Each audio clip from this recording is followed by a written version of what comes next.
The Rangdan Xenocides were a series of conflicts fought during the Great Crusade between the Imperium of Man and an alien race known as the Rangda.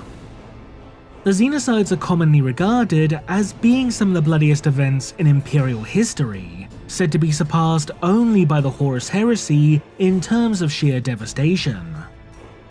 Indeed, such was the level of carnage left in the wake of the Rangdan assaults, that not only were countless worlds left devastated and tainted beyond the point of recovery, but the Rangda themselves were also rumoured to have had a hand in whatever fate befell the lost 2nd and 11th legions of the Legione Astartes, even if the veracity of such claims remain unconfirmed. While at least 3 separate campaigns were known to have been launched against the Rangda, it was during the events of the Second Xenocide in particular which saw the Imperium come the closest it had ever been to being irrevocably shattered. In 862 M30, just 23 or so years after the culmination of the first Xenocide, the Rangda would launch a full-scale invasion of the Imperium from the galactic northeast, laying waste to everything within their path. While the Rangdan assault managed to inflict heavy losses upon Imperial forces, with entire fleets being destroyed and legions of Astartes and Titans alike being utterly decimated, their advance would be slowed at the Forge World of Xana, leading to a prolonged siege that lasted for approximately 8 months. It was only thanks to the efforts of the White Scars and Raven Guard legions, in addition to those of the Martian Mechanicum's own soldiery, that Imperial forces were able to rally and regroup, allowing reinforcements from the Dark Angels and Death Guard legions to launch a counterattack that succeeded in breaking the siege, temporarily pushing the Rangda back. This reprieve, however, would be short-lived, as the war between the Imperium and the Rangda would continue for at least 20 more years, with roughly 300,000 Space Marines from across 9 different legions being committed against the Xenos, with some contingents even being commanded directly by their respective Primarchs. The final battle of the Second Rangdan Xenocide would take place upon the world of Taxel, and while there are precious few records regarding this particular event, it is believed that the conflict was brought to an end by none other than the Emperor himself, who is said to have single-handedly stymied the Rangdan assault by breaking or possibly even destroying a mysterious object known as the Labyrinth of Night.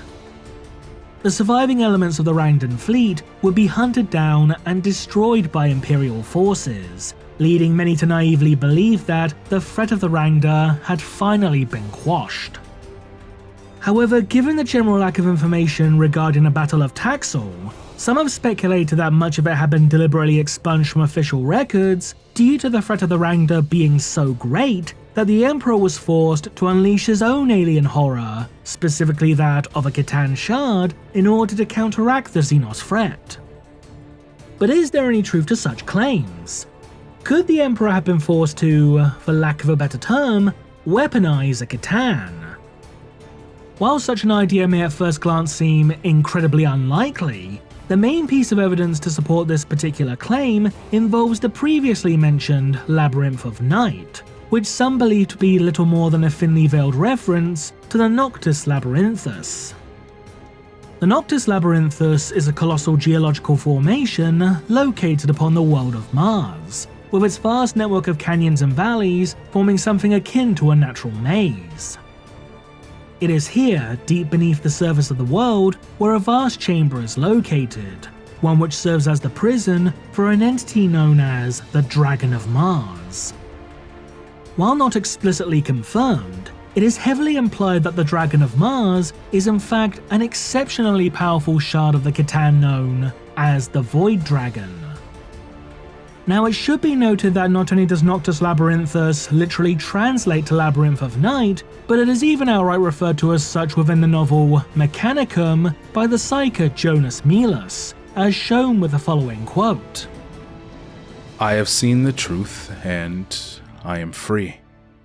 I know it all, the Emperor slaying the Dragon of Mars, the grand lie of the Red Planet, and the truth that will shake the galaxy.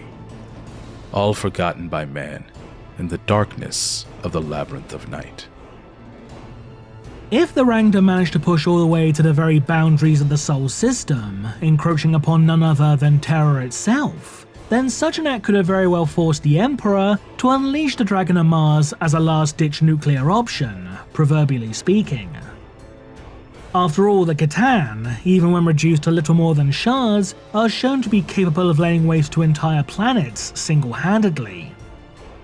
An example of this is shown within the 7th edition Necron Codex, in where a shard of the Void Dragon would escape from captivity and subsequently devour over a dozen worlds before being recaptured by the cryptex of the Arrowtech dynasty. Because a single shard of the Void Dragon was able to cause so much devastation before being finally subdued, it's extremely likely that such an entity could lay waste to a significant portion, if not the majority of the Rangdan fleet, if it were unleashed upon it. While there is currently no concrete information regarding as to where the world of Taxel, where the final major battle of the second Xenocide took place, is located, it's not unreasonable to assume that Taxel itself could be situated somewhere within Segmentum Solar. However, given that the world's location is indeed unconfirmed, in addition to the fact that the Rangdan was said to have invaded from the galactic northeast, it's equally possible that Taxel is located somewhere within Segmentum Obscurus or even Ultima Segmentum. But if the Emperor did unleash a ctan upon the Rangda, then this leads to even more questions. The first and most obvious of which being just how exactly was the Emperor able to recapture the Dragon of Mars after releasing it? While some might argue that any theoretical ctan shard unleashed upon the Rangda could have simply been destroyed in battle, or had otherwise fled into the void after finally being loosed, this seems fairly unlikely. This is due in part to the sheer number of references to the idea that the Dragon of Mars, even to this day, remains currently imprisoned beneath the Noctis Labyrinthus. One such reference is found within the video game Mechanicus. One of the game's endings, focusing on the tech acquisitor Scaevola, mentions how after gathering as much data as she could from the tomb world of Silver Tenebris, she began to babble about how she needed to report her findings to the Dragon. While Faustinius, the Magus Dominus tasked with leading the expedition to Silver Tenebris, believed that Dragon is simply a title used by high-ranking members of the Xenorite Order, a radical sect within the Adeptus Mechanicus that Scaevola herself belongs to, it's more than likely, to the point of being an out-and-out certainty, that this is in fact referring to the Dragon of Mars, which in turn would mean that the Dragon is indeed currently imprisoned beneath the Noctis Labyrinthus. Assuming that the Dragon of Mars, if it is indeed a shard of the Void Dragon, was used as a makeshift weapon of mass destruction, then it's possible that the Emperor was able to recapture it via the use of a Tesseract Labyrinth. Tesseract Labyrinths are small, cube-shaped containment units that were developed by the alien race known as the Necrons, who used them to imprison the now fractured Catan during the final hours of the prehistoric conflict known as the War in Heaven. Such devices are not only capable of imprisoning creatures of a material nature, but also warp-spawned entities such as demons. While a Tesseract Labyrinth would certainly appear to be the most convenient method of recapturing a rogue Catan shard, there is little to no evidence that the Emperor would have had access to such a device. Indeed, it's worth noting that the Emperor was said to have first encountered and defeated the Dragon of Mars during Terra's Middle Ages, giving rise to the legend of St. George and the Dragon in the process. Because of this, it seems somewhat unlikely that the Dragon of Mars was imprisoned within a Tesseract Labyrinth, although admittedly, it is possible that the Emperor could have obtained such a device at some indeterminate point in time during the course of the Great Crusade. After all, the world of Medusa, the site where the Primarch Ferrus Manus was rediscovered, is known to harbour ruins that are seemingly of Necron origin. And as such, seeing as how the Emperor's reunion with Ferrus Manus took place in 824 M30, roughly 40 years prior to the events of the second Rangdan Xenocide, it's not unreasonable to assume that the Emperor could have obtained a number of Tesseract Labyrinths after being reunited with his gene son.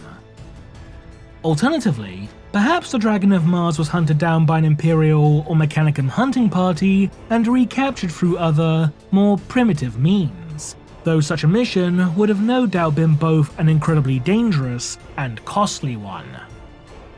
but all of these hypotheses are based on the assumption that the Noctis Labyrinthus is indeed the same Labyrinth of Night that the Emperor broke in order to defeat the Rangda at Taxel.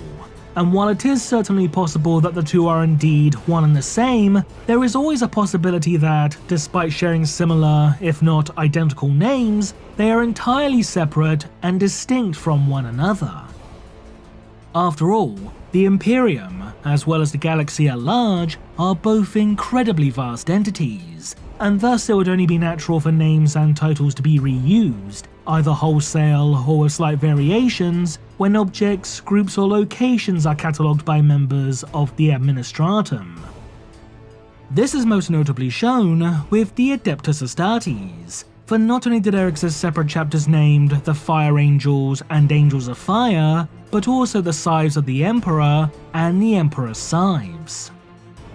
Because of this, there is always a chance that the Labyrinth of Night that led to the defeat of the Rangda could have simply been a designation bestowed to a Rangdan superweapon by Imperial forces, the destruction of which causing the morale of the aliens to shatter, forcing them to withdraw.